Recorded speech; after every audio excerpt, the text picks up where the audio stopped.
Boa noite. Terminou de forma dramática o sequestro de duas adolescentes no ABC Paulista. Vamos a Santo André, ao vivo. Esse é o momento em que eles entram no apartamento. Em seguida, tiros são disparados dentro do apartamento.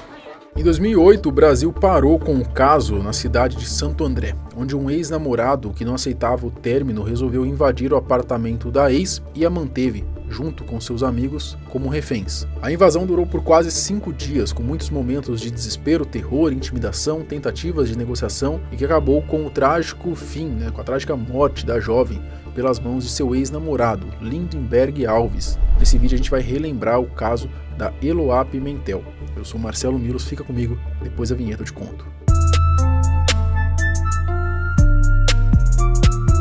Você já ouviu falar na palavra da Blaze? Já? Então fica aí, tranquilinho, que você vai escutar de novo, porque o vídeo de hoje está sendo patrocinado pela Blaze. A Blaze é um site de jogos destinado ao público maior de 18 anos, então você tem menos de 18, já pula esse anúncio aqui. E os depósitos podem ser feitos por Pix, que é mais rápido, assim como as retiradas também são mais rápidas.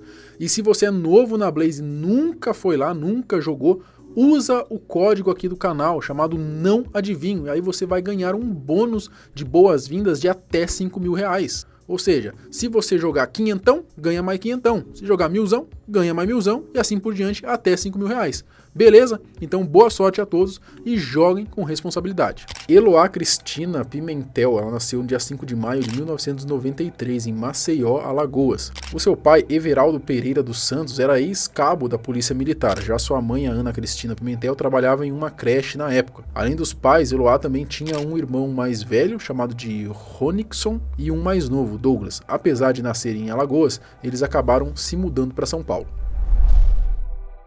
No ano de 2005, quando tinha 12 anos de idade, a Eloá começou seu namoro com Lindenberg Fernandes Alves, seu primeiro namorado. Ele nasceu na Paraíba, mas se mudou para São Paulo com a sua mãe e as suas irmãs quando tinha 2 anos. A mãe de Eloá contou que descobriu o namoro sem querer e acabou convidando o namorado da filha para ir até a casa deles para conhecer melhor o rapaz, ver como que ele era, já que a Eloá só tinha 12 anos naquela época. Bom, no começo os pais não aceitaram muito não, mas acabaram, concordando, colocaram ali algumas regras no namoro dos dois, e acabaram meio que, até depois de um tempo, gostando ali do rapaz, Ele aceitou essas tais regras, já que ele queria tanto aí namorar com a Eloá.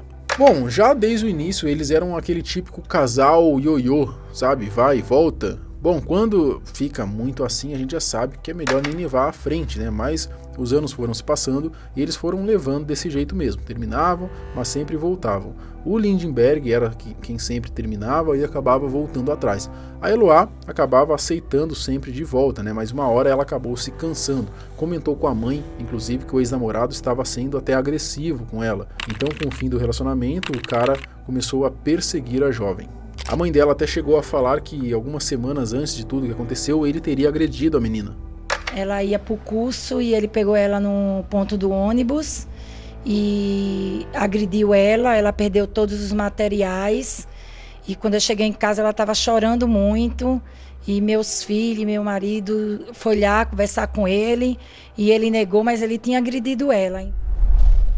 Na tarde do dia 13 de outubro de 2008, o Brasil parou quando viu aí o apartamento da Eloá sendo invadido pelo ex-namorado, que estava inconformado com o fim do relacionamento. O acontecimento contou com a cobertura de todas as emissoras de TV e os jornalistas estavam ligados a todo momento a cada nova informação. Nesse dia, o Lindenberg ele foi atrás da sua ex e já fazia até um tempo que eles tinham terminado, mas a Eloá chegou a ter aquele mau pressentimento de que alguma coisa ruim poderia acontecer, tanto que ela pediu para o seu irmão mais novo, não deixar ele entrar lá na casa dela, no apartamento que ela estava, porque ela na hora do momento que ele foi lá, ela estava na escola, e ela já tinha deixado avisado o irmão para não deixar, porque ela estava sabendo já, não estava pressentindo que ia dar alguma merda. Bom, foi justamente o que aconteceu, o Lindenberg chegou lá, começou a ligar, ligou tanto lá que o Douglas, o irmão da Eloá, acabou atendendo o telefone, e aí o maldito disse que estava nervoso, que queria conversar. O Douglas acabou ficando com dó e deixou ele ia até lá, né? Avisou que a irmã estava na escola, estava para chegar, e o irmão, sabendo que a irmã não queria conversar com o ex, né, pediu para que eles saíssem para conversar em outro lugar. Sendo assim, né, saiu os dois então, né, o Lindenberg e o Douglas, né? Pelo jeito, eles trocaram uma ideia e depois o Douglas pediu para o Lindenberg levasse ele de volta, né, embora ele tinha coisas para resolver. Só que eles tinham saído de moto, né, e na hora de voltar embora, o Lindenberg voltou ali, levou o Douglas para uma represa, né, dito que o celular ali então tocou e ele disse que tinha uma coisa para resolver e deixou o menino lá, né, o Douglas, e saiu, falou que já voltava. Só que é claro, isso tudo era papo furado, né, o Douglas depois de um tempo viu que ele não ia voltar, acabou indo embora sozinho a pé. E é claro, para onde que o assassino foi? Você já sabe, né? Voltou lá pro apartamento. Assim que ele chegou em casa, o Douglas bateu, ninguém atendeu. Ele até achou que não tinha ninguém lá no apartamento, né? Ele sentou na escada para esperar alguém chegar. Mais tarde, o pai da Eloá chegou e perguntou por que o Douglas estava ali sentado, né? E ele falou que não tinha ninguém em casa, que a irmã estava fazendo o trabalho e ele estava sem a chave. Só que assim que o pai da Eloá foi abrir a porta, o Lindenberg estava lá dentro e ele gritou, né, dizendo que estava armado e estava com a Eloá e seus amigos e que não era para ele tentar entrar nem fazer nada. Nesse momento aí começou todo o desespero, então, né, o Everaldo chegou a ligar para a polícia. No apartamento, além da Eloá, estava também seus amigos, né, a Nayara Rodrigues, o Iago Vilera e o Victor Campos. O Lindenberg, depois que invadiu o local, ele começou então com as ameaças, né? E apesar do início do sequestro ter sido à tarde, a polícia só ficou sabendo o que estava rolando já na parte da noite. Com o passar do tempo e das primeiras conversas, no mesmo dia, o criminoso liberou os dois amigos aí da ex. Na manhã do dia 14, o grupo de ações táticas especiais, né, o GAT, já estava tentando negociar com o Lindenberg. A Nayara, a amiga da Eloá, ela chegou a ser liberada também na noite do dia 14 de outubro, né, depois que a polícia cortou a energia do apartamento em que eles estavam. E agora, algo mais bizarro que aconteceu, né, para tentar talvez ajudar nas negociações, as autoridades ali permitiram que a menina, né, que tinha sido liberada já, voltasse para o apartamento, né, nas mãos do criminoso, né, a pedido dele mesmo, né, para que se fizesse ali, ele cumprisse uma parte da negociação, só que ele não cumpriu, né, já que ela tinha voltado como refém e não tinha por que cumprir. Então ele voltou a ficar com as duas meninas lá. Olha que para mim isso aí foi uma puta falha, né, uma puta falha da polícia. Inclusive a própria menina disse, né, depois também,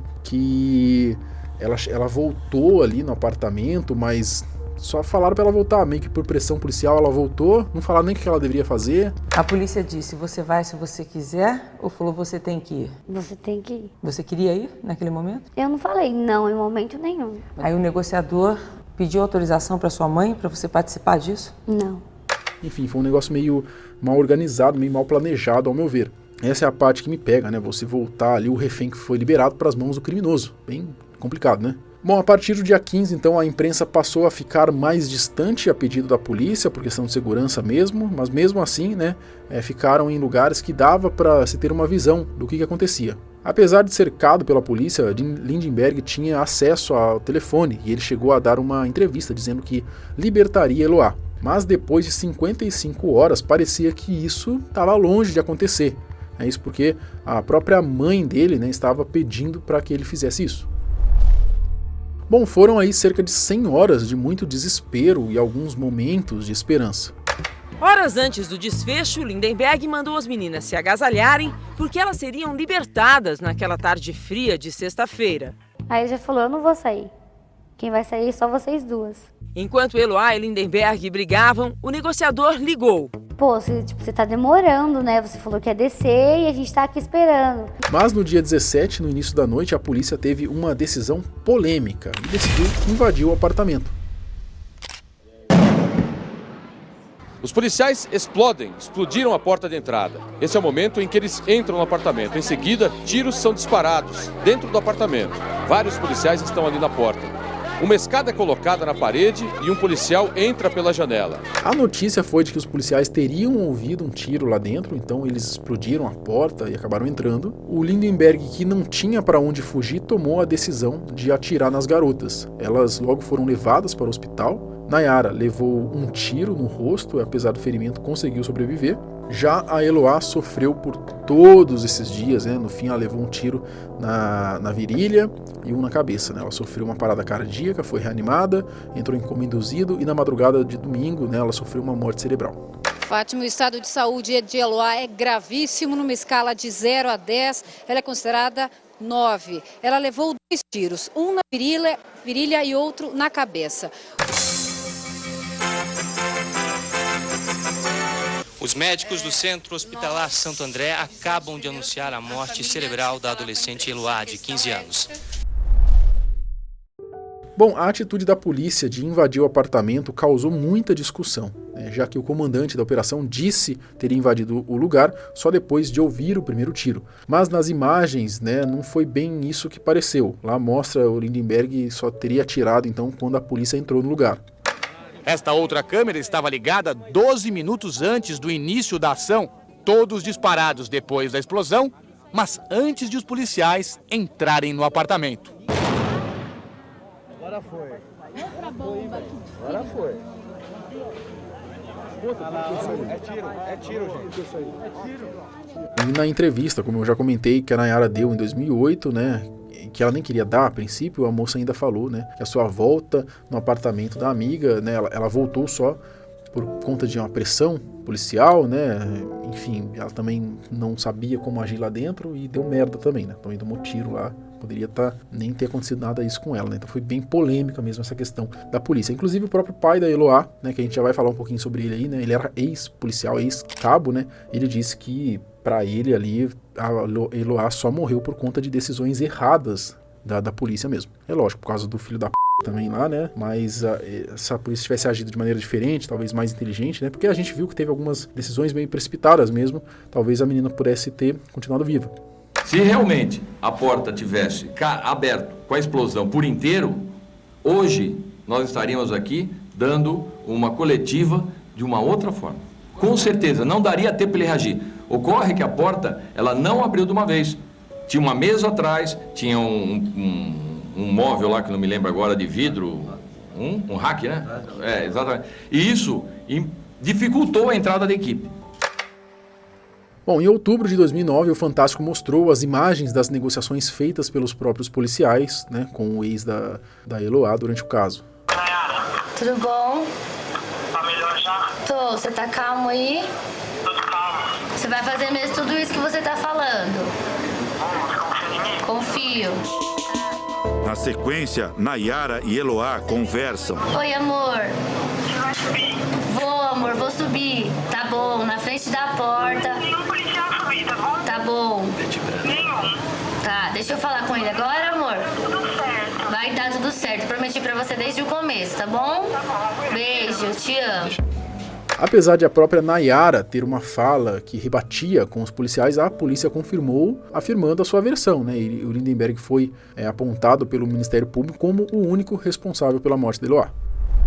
No dia 16 de fevereiro de 2012, 11 anos atrás, o Lindenberg foi a júri popular no Fórum de Santo André. O julgamento durou 4 dias, a justiça não deixou que fosse filmado, mas os jornalistas acompanharam sem gravar, fora que a galera ficava lá fora à espreita querendo saber notícia. Depois dos 4 dias, o Lindenberg ele foi condenado então a 98 anos e 10 meses de prisão pelos 12 crimes que foi julgado. Ou seja, uma pena boa, uma pena justa. Pena que a gente está no Brasil, A gente sabe que não é bem essa pena que o condenado acaba pegando de fato. Então, há alguns anos atrás, a Justiça de São Paulo cedeu que Lindenberg cumprisse o resto da sua prisão em regime semiaberto. Absurdo, Porém, 4 meses depois, isso em setembro de 2021, voltaram atrás na decisão. Ou seja, what the fuck, Tira casaco, bota casaco. Além do regime fechado, ele não tem, então, mais direito a saídas em datas determinadas. Apesar disso, por trabalhar na unidade onde ele está preso, ele teve aí 313 dias da pena perdoados. Bom, o pai de Eloá é uma curiosidade à parte, é uma história à parte que muita gente não sabe. Inclusive, cabe até um vídeo só falando desse caso dele aqui, do que ele fazia parte. Se vocês acharem interessante, a gente pode tentar fazer só um vídeo disso daí. O pai da Eloá, era ex-cabo da Polícia Militar, e o que a galera não sabia, é que ele era foragido de Alagoas desde 1993. Ele tinha sido condenado a cumprir 33 anos e 6 meses de prisão pela prática de homicídio triplamente qualificado, isso cometida em 1991, na capital de Maceió. O Everaldo, o pai da menina, ele foi condenado por assassinar o delegado Ricardo Lessa e o seu motorista particular, o Antenor Carlota da Silva, em Alagoas. Ele mais um companheiro comparsa lá que estava com ele, ainda foram condenados a pagar R$800 mil por danos morais à família da vítima, né, as famílias aí das vítimas. O motivo do crime teria sido então para calar o delegado, né, porque ele estava investigando um outro assassinato de uma pessoa de confiança do ex-coronel Manuel Cavalcante, que era líder da Gangue Fardada de Maceió, que era um grupo de extermínio que supostamente então o Everaldo Santos, né, o pai da Eloá, fazia parte. Está preso em Alagoas o ex-cabo da PM Everaldo Pereira dos Santos, o pai da estudante Eloá Pimentel, que foi sequestrada e morta pelo namorado no ano passado. Era um foragido da justiça. Ele foi preso em 2009, né, um ano após a tragédia que aconteceu com a sua filha, né, enquanto ele estava foragido na casa de familiares em Maceió. Mas em 2014 ele acabou progredindo para o regime semiaberto. A ironia do destino foi que ele foi reconhecido depois de passar mal por conta do caso aí da filha dele, o que aconteceu com a filha dele, né? E aí na hora que ele passou mal, a galera, né, que tava filmando, Record, um monte de emissora, filmou então a cara dele. E aí, nessa daí que ele foi parar em um monte de jornal, ele foi reconhecido como o foragido lá de 93, lá de Alagoas. É dito que ele também é acusado de outros crimes, né, como roubos, pistolagem, assaltos, desmanche de carros. E por esse motivo, muitas pessoas ainda dizem que o que aconteceu com a filha dele foi uma espécie de lei do retorno, uma espécie de karma, né, digamos assim, por tudo de ruim que ele teria feito na vida. Enfim, eu não acredito nisso, né, não acredito que uma inocente, no caso a filha dele, pagaria pelos pecados que o pai cometeu. Enfim, o que você acha disso aí? Comenta aqui se você acredita que possa ter alguma coisa a ver, né? Você se lembrava do caso da Eloá? E agora, na questão aí da Gangue Fardada de Maceió, vocês acham que viram um vídeo aqui só falando disso aí, né, da Gangue Fardada, do pai de Eloá, o que ele fazia, de repente vira. Então se vocês comentarem aqui bastante, tá, deixarem um like, a gente pensa aí nesse caso de fazer um vídeo dele, beleza? Se você viu o vídeo até aqui, eu peço por favor que se inscreva no canal e deixa o seu like aí para ajudar a gente no engajamento. Me siga no Instagram, me deixa aí a sua ideia de vídeo também, pode deixar aqui nos comentários ou no Instagram. A gente se vê no próximo vídeo. Falou!